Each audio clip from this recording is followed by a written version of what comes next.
नक्सलवाद के खिलाफ में लड़ाई प्रारंभ किए।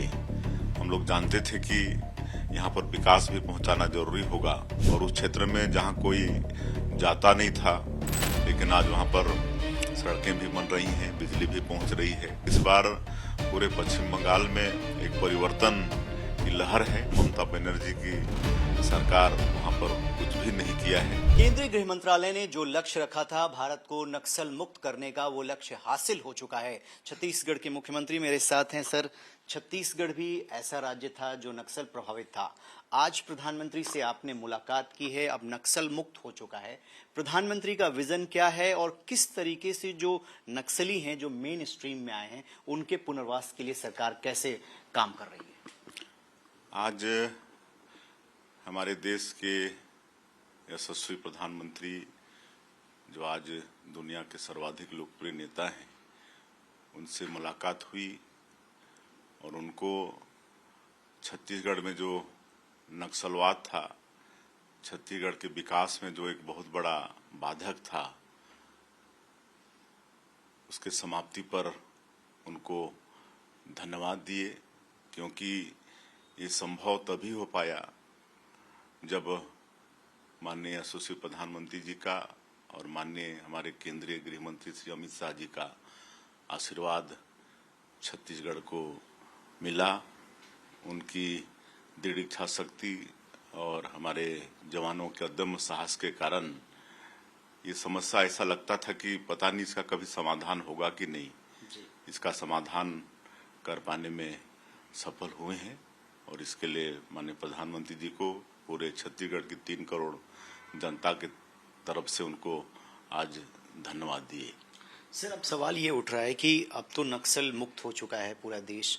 अब जो लोग सरेंडर किए हैं वो मेन स्ट्रीम में आएंगे, मुख्य धारा में जुड़ेंगे, तो सरकार उनको किस तरीके से ये फील कराएगी कि हाँ, आप छोड़कर आए हैं, आपका जीवन सुगम हो? पुनर्वास की क्या कोई योजना है आप लोगों की?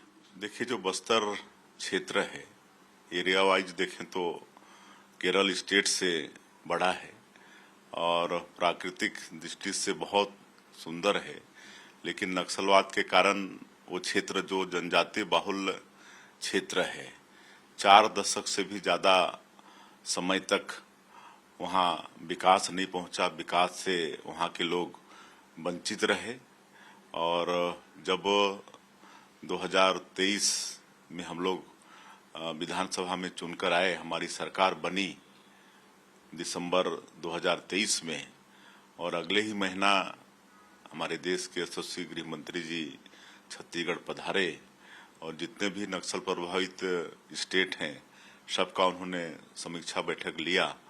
तब पता चला कि छत्तीसगढ़ में सबसे ज्यादा नक्सलवाद है। 75% से ज्यादा नक्सलवाद छत्तीसगढ़ में बचा था और बाकी विभिन्न प्रदेशों में थोड़ा थोड़ा करके बचा था। लेकिन उनकी दृढ़ इच्छा शक्ति के कारण, डबल इंजन की सरकार के कारण और हमारे जवानों के अदम्य साहस के कारण इसको हम लोग मात्र 2 साल में इस समस्या को समाधान कर पाने में सफल हुए हैं। और जिस तरह से मैंने कहा कि 4 दशक से भी ज्यादा समय से वहाँ के लोग विकास से वंचित थे, तो अब नक्सल मुक्त तो हो गया है क्षेत्र, लेकिन अब वहाँ विकास को भी पहुंचाना बहुत जरूरी होगा। लेकिन जैसे ही हम लोग नक्सलवाद के खिलाफ में लड़ाई प्रारंभ किए, हम लोग जानते थे कि यहाँ पर विकास भी पहुंचाना जरूरी होगा और एक नियत निलानार योजना, ये गोंडी भाषा में है और इसका हिंदी अनुवाद है आपका सुंदर गांव। तो इस योजना के माध्यम से जैसे जैसे सुरक्षा कैंप खुलते गए, और पहले तो एक सुरक्षा कैंप के 5 किलोमीटर रेडियस में कार्य क्षेत्र होता था उस सुरक्षा कैंप का, लेकिन बाद में माननीय गृह मंत्री जी ने उसका रेडियस बढ़ा दिया, 10 किलोमीटर कर दिया।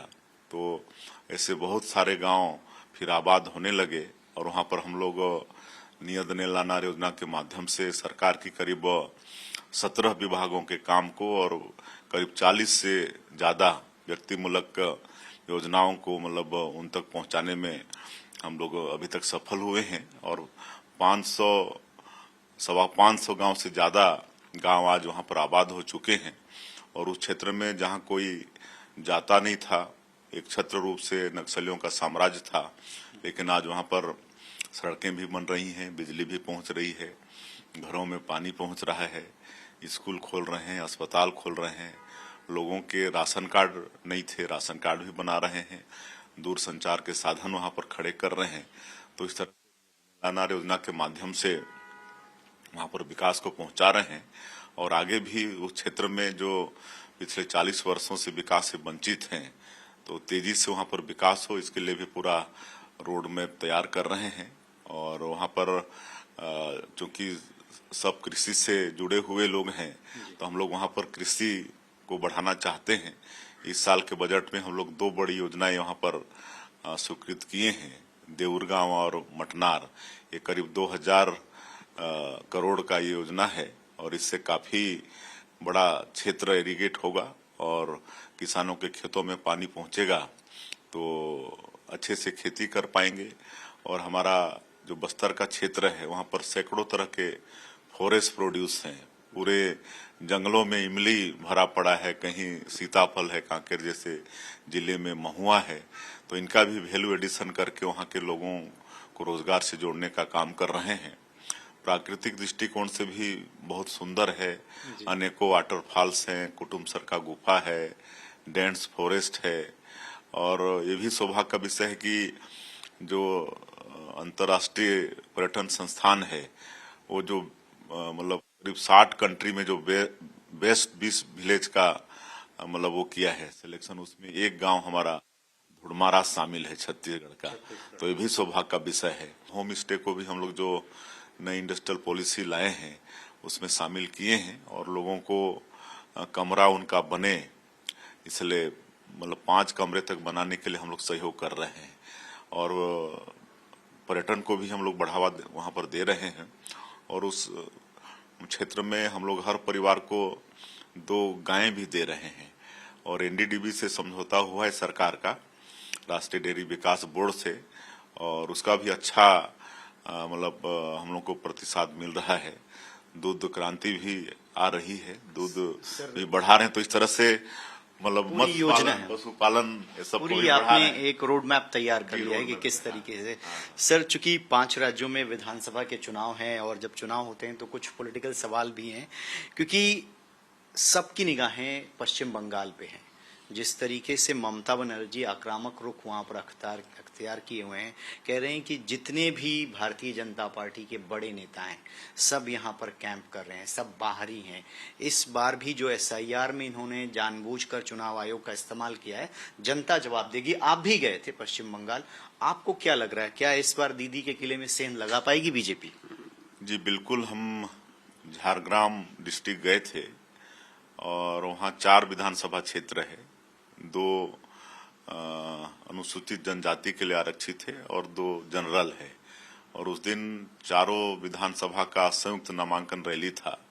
चारों हमारी भारतीय जनता पार्टी के प्रत्याशी नॉमिनेशन फाइल किए और ऐतिहासिक भीड़ थी, जन सैलाब नामांकन रैली में उमड़ा हुआ था और काफी उत्साह था कार्यकर्ताओं में। और बहुत लोगों से हमारी चर्चा भी हुई, हम पहले ही शाम को पहुंच गए थे, कई लोगों से मुलाकात भी हुई, पूरा फीडबैक भी लिए।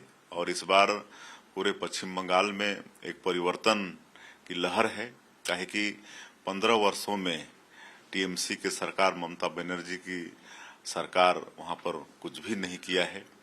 इतना तक कि जो केंद्र सरकार के जो कल्याणकारी योजनाएं हैं, गरीबों के लिए प्रधानमंत्री आवास योजना है, किसानों के लिए किसान सम्मान निधि है, घर घर में जल जीवन मिशन में पानी पहुंचाने का काम है, ये सब काम बिल्कुल भी पश्चिम बंगाल के अंदर नहीं हुआ है। और मतलब वहाँ ना हमारी बहन बेटियों की इज्जत सुरक्षित है, ना वहाँ के बेरोजगार लोगों को रोजगार मिला है। तो इन सब को लेके जनता में भारी आक्रोश है और इस बार मुझे पूरा भरोसा है कि वहाँ पर भारतीय जनता पार्टी की सरकार बनेगी। बनेगी। जी बिल्कुल बनेगी। एक आखिरी सवाल आपसे जानना चाहूंगा, क्योंकि सर आप केंद्र में भी रहे, आपको पार्लियामेंट में भी हम लोगों ने कवर किया है। राजनीति में भी भाषा की एक मर्यादा होती है और बड़े नेताओं से तो उम्मीद की ही जाती है। कांग्रेस पार्टी के राष्ट्रीय अध्यक्ष हैं मल्लिकार्जुन खड़गे, उन्होंने कहा कि जो ये भारतीय जनता पार्टी और आरएसएस के लोग हैं ना, ये जहरीले सांप की तरीके हैं, ये जहां दिखे इनको मारो। और ये बयान उन्होंने असम में दिया, वहां भी विधानसभा के चुनाव है। आपको लगता है कि ये स्लिप ऑफ टंग तो हो नहीं सकता कि इतने बड़े नेता से इतनी बड़ी बात गलती से निकल जाए? ये वोट बैंक के लिए होता है या वाकई कांग्रेस पार्टी जो है अब मर्यादा को लांघ रही है? अब देखिए, कांग्रेस पार्टी पूरे देश में जनता का विश्वास खो चुकी है और एक समय ऐसा था कि इनका एक छत्र राज पूरे देश में चलता था, इनके प्रधानमंत्री होते थे, प्रदेशों में इनकी सरकारें होती थी, इनके मुख्यमंत्री होते थे। लेकिन गलत नीति के कारण हमेशा लोगों को धोखा देने का काम किए, वादा खिलाफी का काम किए, इसलिए जनता का विश्वास लगातार खोए और आज एक छत्र रूप से शासन करने वाली कांग्रेस पार्टी अब सिकुड़ते ही जा रही है। लगातार हार इनको बर्दाश्त नहीं हो रहा है और बौखलाहट में लोग सीमा को भी लांघ रहे हैं। और जो इतने बड़े बड़े जो नेता हैं कांग्रेस पार्टी के, जो अध्यक्ष हैं, उनके मुंह से इस तरह की ओछी बातें बिल्कुल भी शोभनीय नहीं है। लेकिन जनता सब कुछ समझती है और समय आने पर जनता इसका निश्चित रूप से जवाब देगी। छत्तीसगढ़ के मुख्यमंत्री, छत्तीसगढ़ एक ऐसा राज्य जो लंबे समय से नक्सल प्रभावित था लेकिन अब नक्सल मुक्त हो चुका है, और जिन एरिया में जो नक्सलवादी रहते थे उस एरिया को डेवलपमेंट से कैसे जोड़ा जाए, उसके लिए सरकार की योजनाएं कैसे वहां तक पहुंचाएं, और जो लोग मुख्य धारा में जुड़े हैं उनका पुनर्वास कैसे किया जाए, इसको लेकर सरकार का पूरा रोड मैप है। और सरकार को उम्मीद है कि आने वाले दिनों में उन एरियो में भी विकास आपको साफ तौर पर दिखाई देगा। वीडियो जर्नलिस्ट हिमांशु वर्मा के साथ Ravikant Rai, Times of Bharat, Delhi. Zero हमने इन्वेंट किया, हमने बताया दुनिया को, जहां योग है वहां रोग नहीं। सबसे पुरानी सभ्यता है हमारी। गुलामी से तो और देश भी लड़े भाई, पर आजादी के लिए अहिंसा का रास्ता बस हमारा था। अपने पसीने से जमीन सींचता किसान और घर में घुसकर मारने वाले जवान, बस इसी मिट्टी ने जने।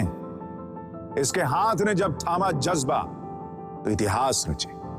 कदम बढ़ाए तो चांद का वो हिस्सा चूमा भाई, जहां कोई कभी नहीं पहुंचा। आज पूरी दुनिया में शान से लहरा रहा है तिरंगा, और इसके पीछे है गर्व से भरी अनगिनत कहानियां जो लिखी जा चुकी हैं और लिखी जा रही हैं, जिन्हें मैं सुनाऊंगा राष्ट्रगर्व रोज शाम 6:25 पर।